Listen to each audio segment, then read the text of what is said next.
Watch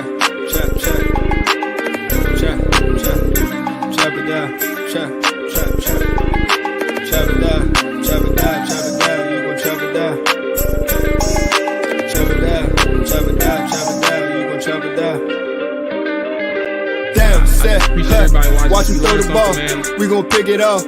You gon' let him hit the hole or you gon' cut it off. You gon' play through 4th and long or you gon' punt it off. Your defenders, heavy hitters, put your pads in.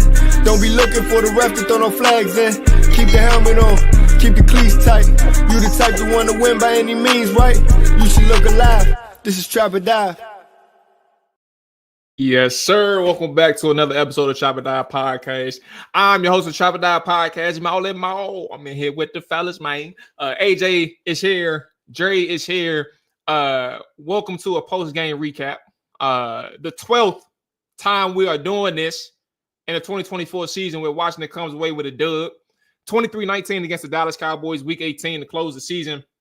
The regular season out for Washington. Let's get the administrative items out of the way. I see everybody checking in the chat live. Hawk, J, Tizzy, Amani, Al2, Big Kev. I'm missing somebody else. Monty, what's up, player?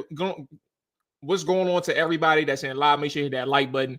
Hit that subscribe button. We definitely always appreciate that. Audio side, if you're tapping in this evening, whenever you're listening, man, make sure you hit that follow button if you have not tapped in. Hit us with a rating review as well. It's free to do so, and it takes 10 seconds to show you support that way as well. What a game, bro. And I mean that in so many different ways. This was one of those where you go down to the wire against your rival or a familiar opponent, right? It wasn't going to be easy. And I say that from the standpoint of a guy who thought it was going to be easy. I said 41-17. Washington was getting the dub, bro. And I'm like midway through, I said, who said they was beating the shit out of the Cowboys? Not me. But a game that clearly wasn't easy. Up until honestly, Marcus Mariota came in the game, and they still couldn't get a stop defensively. Like the offense had so many problems in this game that we're going to discuss off the rip. Defensively, like you had absolutely no excuse to really like Trey Lance, 20 of 34. 244 yards, sacked just twice. Could have been sacked or should have been sacked about four times, at least five times on the day. Looked super efficient for the most part. In Trey Lance's terms, because he had some bad passes. And he had some people that he just completely missed. As a passer. But like Trey Lance looked good, and you had a day where Deuce Vaughn, a real live bobblehead, like 5'2", 170 pounds, cooked y'all on one drive alone. They ran for 39 carries, 150 yards on the day. Say all that to say, a game in which you didn't look good, you found a way to get a dub, you get your 12th win, you secure the 6th seed, and even if you did lose, Green Bay ends up losing on the last second field goal. Atlanta loses, and Tampa Bay wins at the last second. So you would have clinched the 6th seed regardless if we're talking about seeding. But just a very mixed state of affairs or emotions when it comes to this game, fellas. I want to give y'all the floor to give y'all opening thoughts on how you feel about this game and obviously about this team. Because I'm going to be honest, like we're in a good state with the 12th win, but I think we got to have some hard conversations today as well. And I don't think it'll stop on Tuesday, but give y'all the floor. Yeah, I'll go. And I'm going to say this because I like Joe Witt Jr. And, we've been kind of having this discussion over the past few weeks about where a lot of the blame lies on the defense. But I got to say, in the 2 games we played against Dallas, Mike McCarthy outcoached them. I mean, I know we have personnel issue, but I think Mike McCarthy kind of knows what Joe Witt's defensive tendencies are, and he was able to exploit them. And again, to me, it was the simple stuff. Like Trey Lance was able to be comfortable in this game. Like Dallas, I mean, they got the run game going again. I think Dallas had over 150 yards rushing in this game. That gives the quarterback a chance to get some easy stuff. Like they did the stuff to make Trey Lance comfortable, like they did with Cooper Rush early in the first game. The naked bootlegs, the run pass option stuff, those type of things. And it just seems like the defense had no answer for that stuff.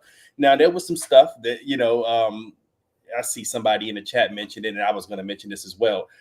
Ben St. Juste has got a reputation at this point, man, and I thought that was a bad call. That was not a pass interference on that play, man. I don't disagree. I think that was one of them Jones where it's like when you show, like, when you show something or you get an angle, point blank period. Like if you wrap your arm around a receiver, bro, like that's what the ref saw. And like that's kind of the problem that he ran into. I don't think it was a PI, but like at the same time, right? Like that was one of them Jones that's going to get called. And it could be that reputation thing, like that's one of them things. But it was just disappointing to see Dallas, just be able to move the ball at will. Even though they only had one touchdown on the day, they were a field goal team all day. I mean, that's the one good thing you could say about the defense is they were able to keep them out of the end zone, except for when Ben St. Juste got called for that DPI. But yeah, I mean, it's frustrating to see that they couldn't kind of capitalize and force some turnovers on Trey Lance. Because Trey Lance is, to me, every time I see him in any kind of game, whether it's preseason or a real game, he's prone to make turnovers, and we weren't able to turn the ball over today. I think Frankie Louvu did have a chance early in the game. He just flat out dropped it, So I mean, defensively, those were the issues early on the offense. It's kind of hard to, that first half. It was like a mirror image of the first game, like Jaden and the offense just couldn't get off for some reason, and then that damn drop by OZ. I don't even want to call him OZ no more after that drop, man, because that was just horrible, man. He messed up Diami Brown's perfect strike down in the end zone, and I thought that could have gave the team the momentum boost they needed, but instead they had to settle for a field goal there in the half, pretty much 6-3 or whatever it was. But, yeah, Mariota comes in the game. You got to give that dude all the credit, man. 2 games he's come in this season, and he's just done nothing but straight up ball. I think we probably only punted like twice since he's actually played in games. He was leading scoring drives, just since the Carolina game, scoring drive after scoring drive. And that last play, the clutch Terry McLaurin. Bowie Banks, I see you. I saw the comment, man. Again, I don't know how I got lumped into the Terry slander because Terry is my he's not top 5 though. I'm not gonna call him. Yeah, I'm about to say. I think that's what he's standing on. He's standing on that, man. Terry finished today with. Now, granted, the last drive he had like 3-4 tough catches. We give Terry that, but and you can't take point blank period. You can't take that away from Terry. Understand that, but come on, bro. Like the whole game, he was quiet, man. What are we doing? Congratulations to Terry. Yeah, and he came. Hey, congratulations on the record, and he came up with the clutch catch. But again, man, you want to see that run game get something going. I think Michael Dieter, that dude, man, he just pretty much just makes everything go to hell once he's in there blocking, man, because they got beat up in the trenches, and I think it kind of starts with him. You just see him just getting whooped inside. So, you couldn't get much of a run game, but shout out to Mariota and them again, man. Got the W, 12 wins, man. Let's go. Playoffs, baby. Running backs on the day. 8 carries, 22 yards. I'm gonna keep following. I mean, the season over now, like regular season, but I'm gonna follow this trend until as long as we playing. 8 carries, 22 yards from your running backs. You had 113 on the day. Good for y'all, but 8 carries, 22 yards, bro. Horrible. Yeah, man. I just I think for this particular episode, from my perspective, my voice, what I'm gonna use, I'm just focused on the playoffs, bro. I ain't got time to necessarily dissect what happened today. The game happened today, AJ. Dissect it. Hey, man. Moving on to the playoffs, bro. Because go ahead. I ain't gonna cut you off. Go ahead. Oh, go ahead. I mean, just moving on to the playoffs. I mean, today was not a good game. Like, I think all we need to do as fans is just sit back and watch to see who they play and when they play them. But other than that, man, they played like a vanilla team. Like that's simply how it looked. I don't know what their plan was internally, but you didn't really see too much exotic stuff from a defensive standpoint going after Lance. Offensively, I don't even want to say you've seen too much crazy stuff. I think Cliff just pulled that rabbit out the hat with the Diami Brown. Huh? Nah, I'm looking at my bad. I'm looking at red zone. I was just saying, bro got snapped back like a pretzel, bro. Yeah. I think you looking at it, Dre? Yeah. Yeah. Yeah, he pulled the rabbit out the hat with that pass from Diami Brown. But other than that, I think the plan was let's still try to win this game, but at the same time, let's not show too much. Let's not do too much. And they were able to get by and win the game. You lock in the 6th seed, and now I think you either face the Rams or the Buccaneers. Rams or Bucks. Either way, I'm looking forward to either matchup. A lot of people didn't even predict for this team to even be in the playoffs.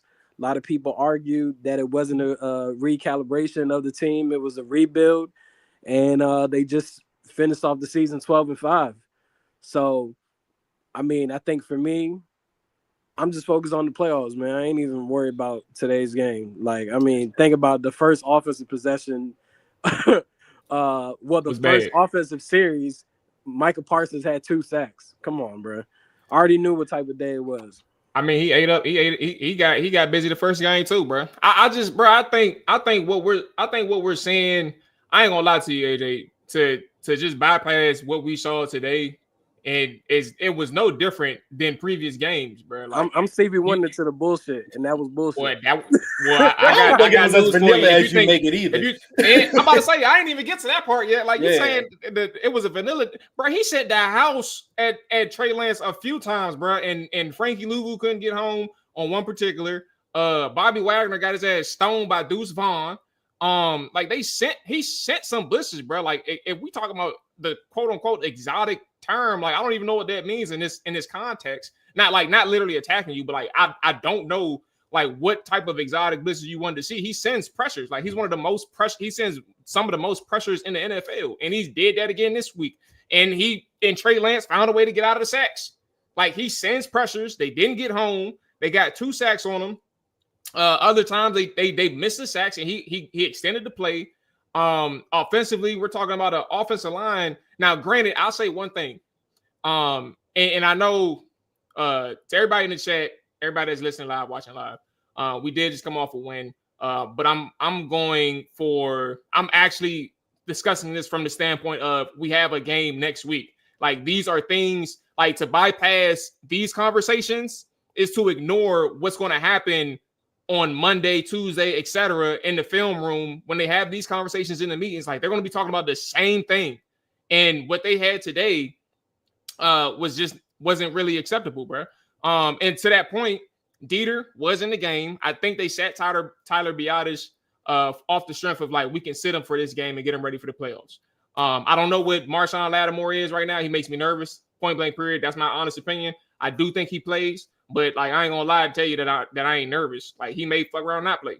But they sat him right, and we saw what happened. Like in moments, like Ben had a clean game up until the point where they did target him. And he had a holding and then the DPI. So I think like, and then Quan sat down. Like there were some people that weren't there, and then there were some people who they took some time off. I just think like this game in itself, they need major corrections ASAP because the Tampa Bay Buccaneers, they can run the ball, and if they can run the ball, they can have a 2-way go on you. They can keep you on your heels. The Rams, we already talked about that too. They can tote.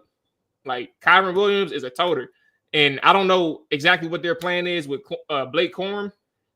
They use him as a spellback, but like at the same time, like those are 2 talented backs. Obviously, Puka and Cooper is still around too, so it's like, and then obviously Matt Stafford. Like, what you gonna do? You gonna send the house at Matt Stafford?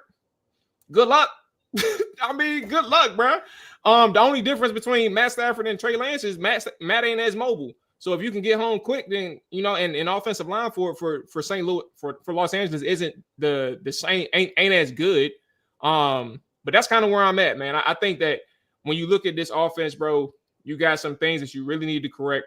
The major thing for me, if you can't establish the ground game, bro, you're in trouble. Defensively, if you cannot stop the run, you are in trouble. And that's kind of just my bottom line point after this game and getting ready for the playoffs as well, gearing up for whoever it is, because both of those 2 teams can do the same thing on both sides of the ball. And that's the issue, Mual. Like we are talking about the same defensive issues week after week. The run game, like we're getting gashed in the run game. Rico Dowdle did it again today. Like Rico Dowdle seemed like he was able to get 3 to 4 yards before anybody touches him, a lot of times. And like I said, that makes the game easier for the quarterbacks. In Dallas situation, they got a quarterback that hasn't started a game in 3 years or 3 years, whatever it was. And he comes out there, he's able to have a comfort zone because he felt like he had a run game, What happened now? I missed something. Oh, no, I'm looking at the scores on ESPN. Carolina won. Oh, yeah, I saw a walk-off touchdown. Yeah. But yeah, no, I mean, and these are the things, like you said, these are the teams we're going to have to face in the playoffs. At this point, it's two options right now. You either have Tampa Bay or you have the Rams. Rams, obviously, they have a talented running back duo, as you mentioned. I love Blake Corum when he was at Michigan, and Kyron Williams is a beast. And then you got the Buccaneers. We've seen them guys already. We know Bucky Irvin is talented. We know Rachaad White. I think is Rachaad White even playing? I don't even know. I know he's yeah, he's but that boy Bucky took over. Yeah, that's what I'm saying. Bucky's the lead back, but Rachaad is another guy that can come in and spell him. Kind of like how the Pittsburgh Steelers were able to get us with Najee Harris and Jalen Warren, those two guys. There's two backs that can get you, and that's pretty much the weakness of this defense right now. And I'm with you on Marshawn Lattimore. I mean, Corey Williams, he watches the podcast, and he asked me the other day. He said he forgot to ask us the other day about how we felt about Marshawn, and I had to tell him, I'm like, yeah, it's a concern there because we just, this guy's had this injury since college pretty much, and it hasn't got right for him. And at this point, I don't think you can count on him, at least next week, that is, to say, yeah, he's going to be playing. Like, we really don't know. We won't know until later in the week. So these things, these are real concerns going in. But I mean, all that said, I mean, this is an exciting time, man. 12 wins. Dan Quinn has brought or established a culture here. This is the first time in my life I can remember not only having a really great starting quarterback, but a backup quarterback that can come in and not shit his pants. So it's good to see that we got a few things that we haven't had in a long time going here. And the one big thing, 12 wins, man. So another thing that's impressive, if we want to take some positives out of this, is and Terry actually spoke on this in the post game. Where was the quote? We got a flair for the dramatic. That's for sure. I think there's a true skill in. Now there's luck as well, but I do think there's a true skill in being able to win close games consistently. I think one of the biggest examples is looking at Minnesota's Kevin O'Connell. I hope that's the coach, right? Kevin O'Connell. That's the head coach. I'm trying to make sure I got that right. AJ or Dre? The Minnesota Vikings head coach is Kevin O'Connell. All right. So I know what you was asking. I was asking if that was the name of the head coach. Oh yeah. I was reading. I must say I looked it up as I was asking, so I would have got to it eventually. But anyway, Kevin O'Connell is one of the best coaches in the Minnesota Vikings are one of the best teams in the NFL since he's been the head coach there in one possession games. And like they're 14-2 this year. With Kirk Cousins 2 years ago, they were a 13-3 or 13-4, whatever, or 14-3, whatever their record was. I'm tripping. I'm right here on there saying, yeah, 13-4. So like they understand how to win games from a preparation standpoint, but that's also like being ready when the moment comes in crunch time. So I think for Washington in their first year under Dan Quinn, while again there is clearly some luck involved, like the Hail Mary, like you can prepare for it all you want to. The odds of completing that is hard as hell. Like it's very low to complete a Hail Mary. So we can take away what we want to take away from that. But at the same time, like being able to have a 80-yard, whatever it was, 86-yard touchdown catch and run from Terry McLaurin to get you in position to tie the game up against Dallas. To be able to like Cliff was geeked up on the sideline after we scored the game-winning touchdown today. He was talking. Like being in position to have that final drive, you're pinned in your territory. And Mariota takes off for 30 to breaks the game open in your favor. You have the right play call. Marcus Mariota, he's in the position to make the perfect decision on that play. I think throughout the season, I don't know exactly what their record is in one possession games, but I think if there's one takeaway again for this game and for this team to understand, like, being in these situations is giving them the advantage. I think that's an amazing thing for this team going into the playoffs, because as long as you're keeping this close, you have a chance. despite the problems that we're obviously we're talking about the glaring issues. You're in this game with this team for all of the reasons that we mentioned, and I think that's kind of a good sign for Washington. Yeah, I mean, I think when you look at the grand scheme of the season, and of course it's still going with the playoffs starting next week. I mean, this is a team, like I said, a lot of people kept saying they were rebuilding, and Dan Quinn clearly said recalibrating. They're 12-5 and nowhere close to the personnel that they should have or they will have even just next year. So when you can go and add a top-notch pass rusher or someone that can set the edge, you can go and add some more guys into the secondary, cornerback, safety. You can go get a wide receiver, a more dynamic running back, and also improve your offensive line at tackle or guard, whatever the case is. Like this might be the worst version of a Dan Quinn and Adam Peters combo led team for the next several years, unless, God forbid, 5 gets hurt. But other than that, like they're succeeding. People in that building have fully bought into what is being preached in the culture, and that's just going to continue to be built and be spread amongst the rest of the league and guys that want to be a part of that. I mean, 12-5 and only 2 Pro Bowl players, and Jaden Daniels, who's a rookie, who should be in the MVP conversation, will get some votes, and Terry McLaurin. Just think about that. When we look at the entire landscape of the NFL and the teams in the playoffs, most of them have several guys that even got voted to the Pro Bowl. So to be 12-5 and you playing with mediocre guys, shout out to Zacchaeus what he did last week, but I mean, goddamn, Zacchaeus is not a 2 and maybe not a 3 on a lot of teams. You throwing the ball to John Bates. It's a whole bunch of Michael Dieter. Oh my goodness. Garbage. You feel me? People got their reservations about Ben, but he played better than what Michael Davis would have if he had to play today. I'm not saying that it's great. At the end of the day, you got holes everywhere, man, and you still ended up being 12-5. Hey, I mean, I gotta agree, man. And to me, I was looking at a post and I had retweeted it and it went crazy, but it was the old post when we hired Dan Quinn about it. No one had anything good to say about the hiring under Adam Schefter's post. And even today, or even yesterday, when it was kind of brought up, a lot of people kind of diminished what Dan Quinn has brought to this team. A lot of people just kind of chalk it up. Oh, we have Jaden Daniels. I don't think Dan Quinn is that good of a coach.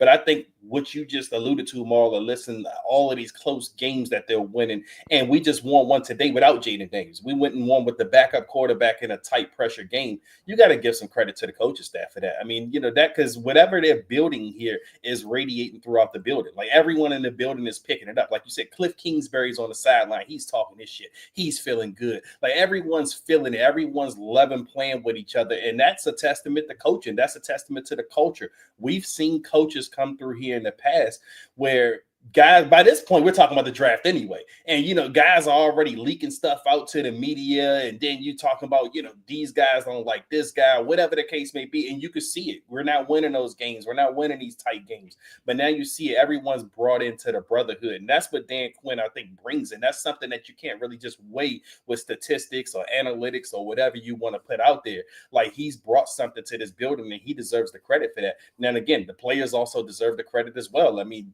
Mariota made a big boy throw to Terry. Terry made a big boy catch. I mean, the read option play where he breaks 30 yards. I mean, Mariota, man, he just made a hell of a last drive. I ain't gonna lie, I thought he was about to house that. Me too. I was like, bro, in this game, bro. The funny thing was the safety was sitting up there still putting his hand up while Mariota about to run past him. I was like, bro, he ran right past you. Yeah, he must have really thought they was about to run command. That's how you know, like whoever probably Mike Zimmer told him, like, just crash the run. Yeah. And you saw how Micah Parsons reacted to that because Michael Parsons immediately went to the running back and he was mad that nobody was behind him to kind of clean up that tackle. But no, I mean, yeah, you got to give credit to everybody. But like I said, everyone is brought into what Dan and them is bringing into the building. And as AJ even said, this could be the worst version of this team you see over the next few years because this, while for personally, I thought this was a rebuilding season. I wasn't expecting a big season in a sense, but at the same time, they went out there and exceeded everybody's expectations. I mean, even AJ, AJ expected them to be better, and he predicted 12 wins. But I think even AJ got to be a little bit surprised by what we kind of went through this season. Like even man, I'm not surprised at all, bro. Nope, not at all. Everything was on the way. Hey, not at all. You feel me? We're going to let you have it because we do have you on video saying 12 wins. Master Domus, you feel me? Go ahead, crown me. Hey, look, I'm still shocked, AJ. Like, I can't believe this season went as well as it went. Like, I was completely fine with winning 8 games this season and Jaden Daniels looking like the franchise quarterback. Instead, we won 12 games, something we haven't done since 1991 when we last won a Super Bowl. And everything just looked fine. This was a fun season. You had multiple winning streaks this season. Like, you didn't just have one. Like in the past when we went to the playoffs, it was one of those things where we had to win like 5 in a row just to go to the playoffs. We had multiple winning streaks this season and one hiccup. That's the signs of a good team. Let's take a break. Let's talk about our sponsors over there, Underdog Fantasy. Let's get back to our one-sentence takeaways. Everybody in the chat, let's hear y'all one-sentence takeaways. Let's hear y'all MVPs, because it ain't going to be Jaden this week. See what I'm saying? We finally can change it up a little bit. Say y'all MVPs. And then let's get to what Dan Quinn had to say about Jaden and why he actually took him out after the first half, because it's not from what we expected. So let's talk about it. Underdog Fantasy. It is the best place to cash in on all your takes during the playoffs. Which players are going off and which players are going ice cold. With over 5 million players, happy players, and $2 billion, One Underdog makes it fun and easy to cash in on all your favorite athletes' performances. I was talking to the fellas before the game started. I'm not in DC right now, right? And I love playing Underdog Fantasy when I can do the air raid and red zone rush. I typically do that weekly, especially when I'm in the office, get my plays going. Which players are going to score a touchdown? That's the red zone rush. I swipe left. If I don't think they're scoring, I swipe right if I do. Air raid, which receivers are going over 50? See what I'm saying? Swipe left if I don't think they're going over. Swipe right if I do think they're going over. It's my favorite games to play. And then when the playoffs come around, man, we got Jaden Daniels going up against Baker Mayfield or Matt Stafford. Which one will go higher than 1.5 touchdowns? It's typically the number. Do I think Jaden is going to do that? Do I think Matt Baker, number 2 passing offense in the NFL? Do I think they're going to go higher than that 1.5? We're going to find out. I lean yes. Underdog is the only picking platform that puts power to cash in your hands. Now you can keep riding with your entry or tap the win now button to cash out whenever you want. Every dog deserves a second chance as well. And with Underdog Rescue, you can get your money back and receive a promo if an early injury causes your entry to lose. That's amazing because, again, some sites don't even allow you to cash out or void the player if they get hurt.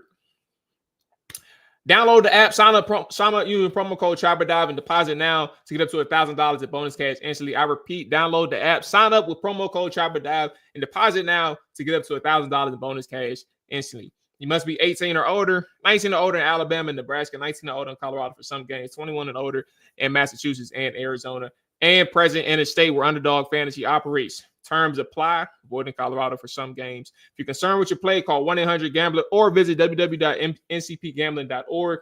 If you're in Arizona, call 1-800-NEXT-STEP or text NEXT STEP to 853342. In New York, call the 24/7 Hope line at 1-877-8-HOPE-NY or text HOPE-NY to 467-369. Hey, so when does the playoffs when did the schedule get announced? It's after the Sunday night game? I would assume right after the game. Yeah. Okay. All right. So I'll just be on the lookout. Because whoever loses drops down to the 5th seed. The 5th seed. The 5th seed. and play against Tampa. Okay. All right. So before we get into the 1 cent takeaways, if you're tapping in live, once again, just hit that like button, hit that subscribe button, share it, share the stream if you can, man. You know what I'm saying? Get us in that algorithm. Definitely appreciate that. But the 1 cent takeaways is tap in with the fan base. Winning ugly is better than losing pretty. Shout out to Damian Bartonic. Richard Washington says, sky's the limit. An individual by the name of Saint Wa, playoffs. I don't know who the hell that is, but yeah, I wonder.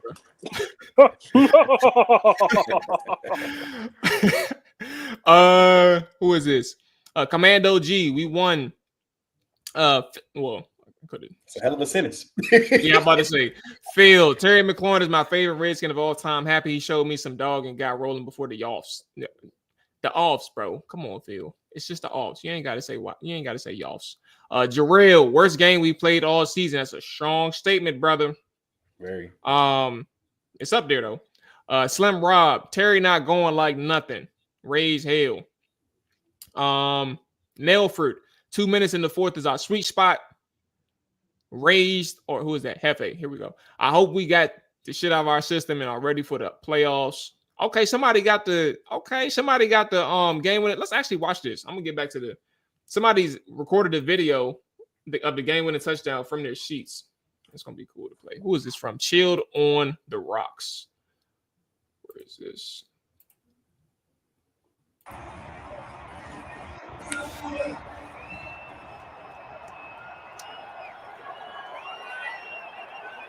They recorded that joint from an Obama phone. Like I said, that frame rate crazy. That thing dial up.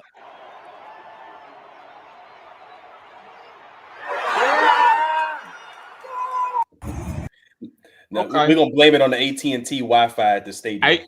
You know what's crazy, bro? I ain't even gonna lie to you. I didn't know it was a problem. Like I saw it was clear on my side, so it was. It was laggy on ours. Yeah. Damn. Yeah. Well, hopefully the stream was able to see it. But if y'all wasn't able to see it, then they probably the stream ain't see it.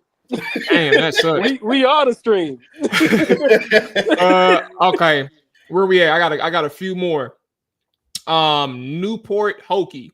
If it was this hard against a depleted Dallas team, it will be a short playoff stay. Good guy, Ike. A win is a win, and we are on to the second season. Slice backhand. Had a feeling after week 1 we could be returning to Tampa in the playoffs. And let's do a couple more. Brandon B. Law 703. We're addicted to last minute wins.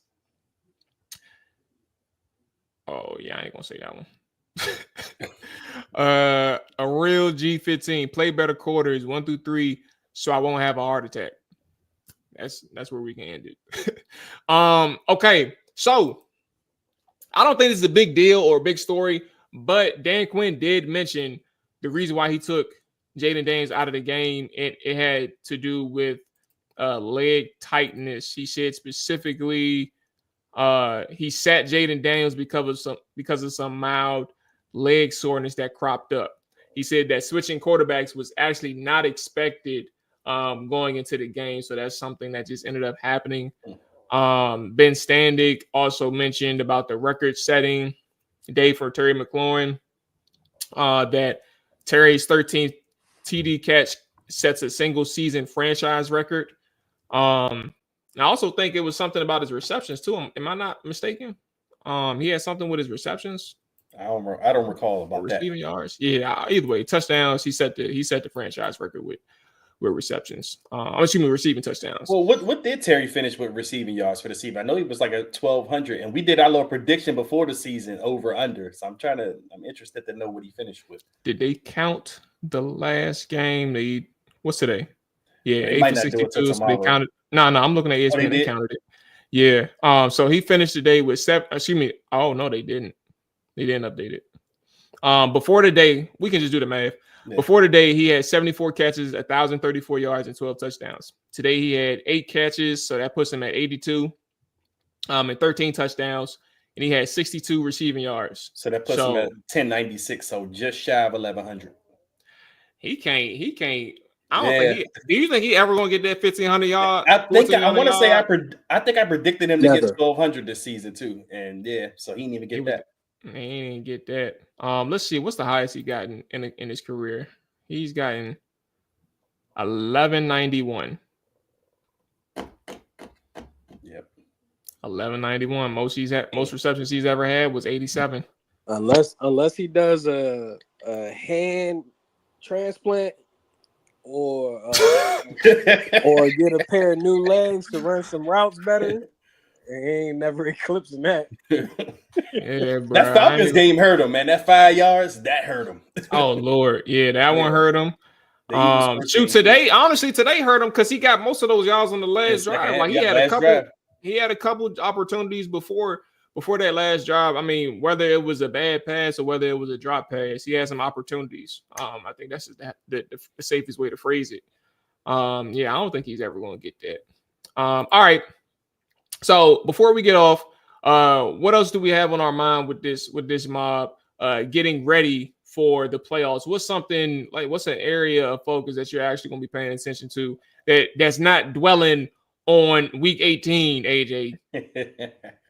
I mean, I think area of focus and that's not like it could be a positive, like a strength that they need to hone in on, or like something that they need to sharpen up on. It don't have to be negative. It's pretty obvious what they need to sharpen up on, and the two things involve the run.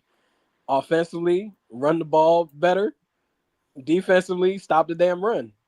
Because once you stop the run, it's harder for teams to get into their play action bag. You can kind of be a bit more aggressive in how you call things. And then offensively, something I didn't see happen at all today unless I missed it, but I never saw B-Rob and Eckler in the backfield together today at all. They just weren't much positive gains on the ground from either running back, whether it be Eckler, B-Rob, McNichols, or what have you. So that's what I want to see. I just want to see Cliff even tap into his bag a bit more in this playoffs, kind of throw out some things that hasn't been on film. Especially with the first 15 of the script. And I would really say like lean heavily on Jaden Daniels having the ball in his hand and being a playmaker. Think that it's an amazing opportunity if all plans out well.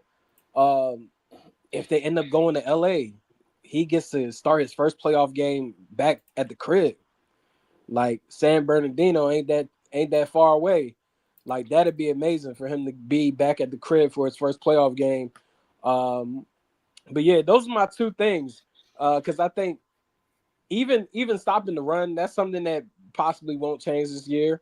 But it all. Yeah, I don't think it will, bro. Yeah, it's a lot of things that's not going to change. I don't think being able to run the football is going to change this year. Like, truth be told, I think like it's something that I talk about on the morning show a lot. I think we discussed it like partially, but bro, you got to find a way to improve this offensive line. Like, you're going to have to make some tough decisions. You made a big deal signing Nick Allegretti.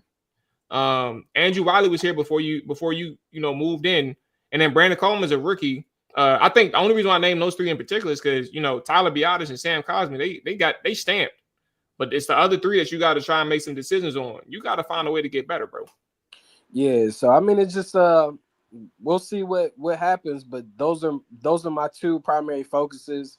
I think there's a lot, like I said, that can't be changed on the fly. But yeah, you just hope to continue to battle in these games and give Five the best opportunities to win and have the ball in his hand and making these decisions. Yeah, for me, it's two things. And one of them is something that we really can't control, but we need is the injuries. Like, we need, to know the status on certain guys. I mean, we talked about Marshawn Lattimore. We have no clue what his status is going to be. Guy you all just mentioned, Brandon Coleman, got hurt in this game. I don't know what his status is going to be going forward. And he came back in. Oh, he did come back in. I missed it. Okay, so yeah, I mean, either way, yeah, we need him. Cornelius Lucas, we need him healthy because if you have to roll with Trent Scott at any point in the playoffs, I think you're cooked. Tyler Biotis, obviously, we need that dude back, So yeah, I mean, that's the thing. We need the injuries. We need guys to get back healthy for the playoffs because we're gonna need everything. We're gonna need everything going our way, bouncing our way in this playoffs because it's gonna be an uphill battle. There's gonna be more talented rosters than us. Everybody might not have a more talented quarterback than us, but there's going to be more talented rosters than us. So it's going to be a dog fight and everything. So we're going to need a full arsenal. And then 2, turnovers. Like with that, all of that just said, we're going to be playing these uphill battles. We're going to be playing these talented rosters.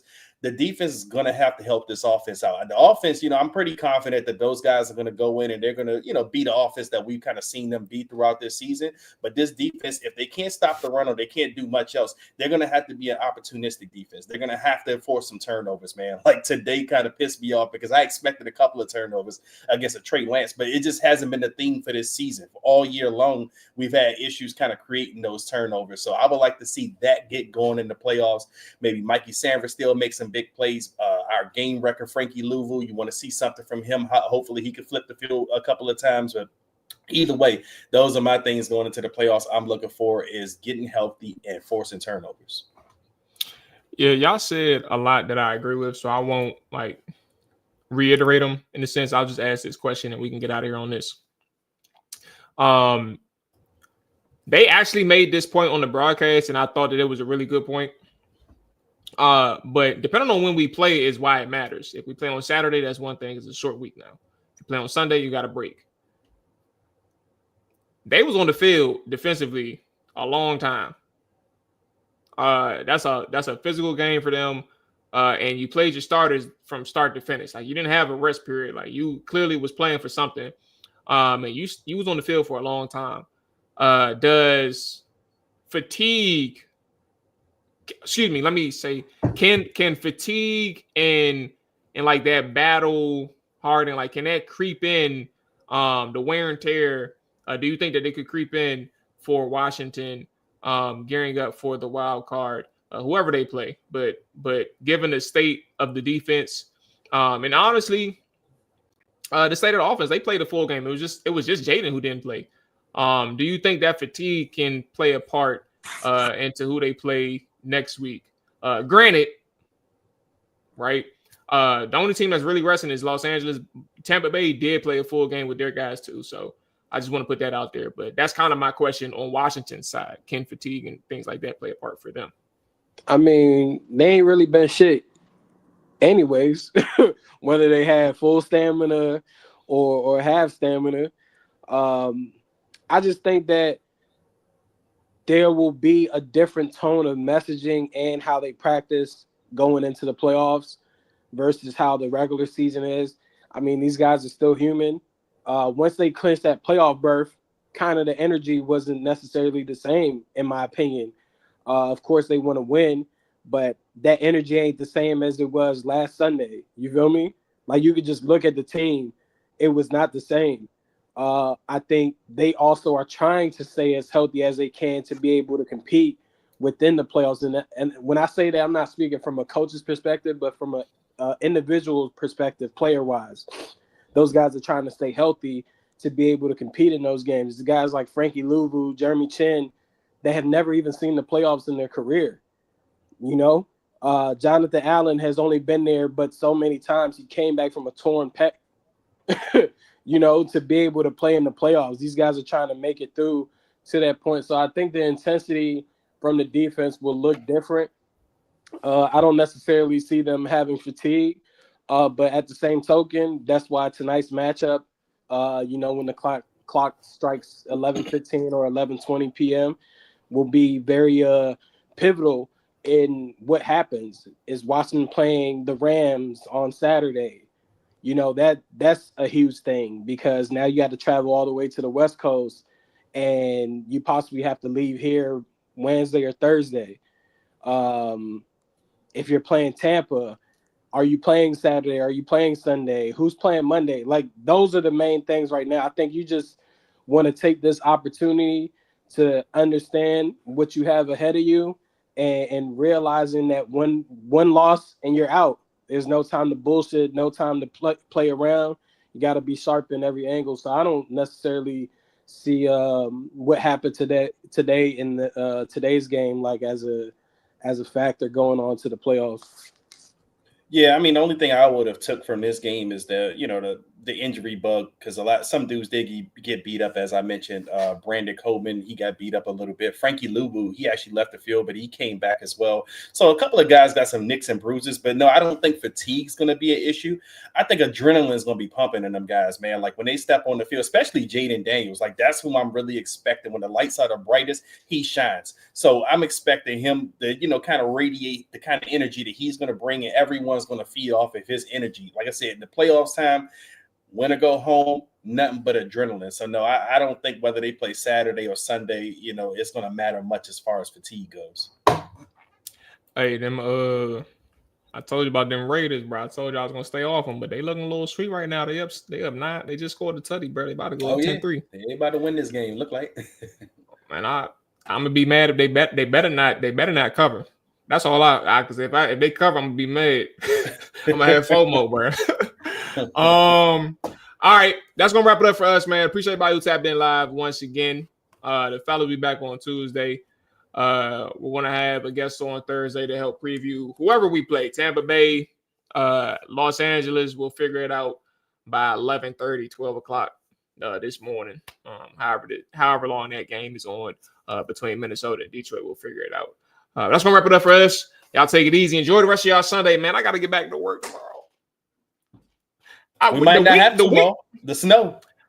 But I mean, I'm teleworking, so I gotta clock in. We still might not have to do it. For real? Government? Yeah. They can sometimes do the whole federal offices are closed and you just off of work. But if they tell us, they'll tell us, OPM will release the thing and be like, oh, scheduled telework. Oh yeah, OPM does do that. Yeah, so it's I ain't never seen a moment where they don't say if you can telework, don't. Oh, you know what I'm saying? So yeah, I know what you mean. Yeah, just be on the mend. Look out for it. I hope I don't gotta go back in, bro. I don't know what it is, bro. Like when I feel like the days I schedule leave, bro, or like the days I schedule like consecutive leave, the time always flies by. I don't like that. When you having fun. Yeah. I don't like that feeling, bro. But that's gonna wrap it up for us. We'll be back on Tuesday. Enjoy y'all evening. We up out of here.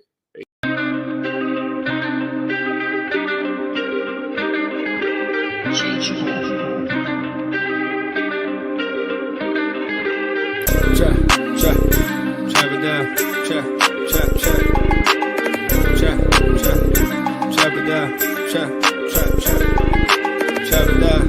it down, you gon' chop it down. Chop it down, you gon' chop it down. Damn, set, watch him throw the ball, man. We gon' pick it off. You gon' let him hit the hole or you gon' cut it off. You gon' play through 4th and long or you gon' punt it off. Your defenders, heavy hitters, put your pads in. Don't be looking for the ref to throw no flags in. Keep the helmet on, keep the cleats tight. You the type to want to win by any means, right? You should look alive. This is Trap or Die.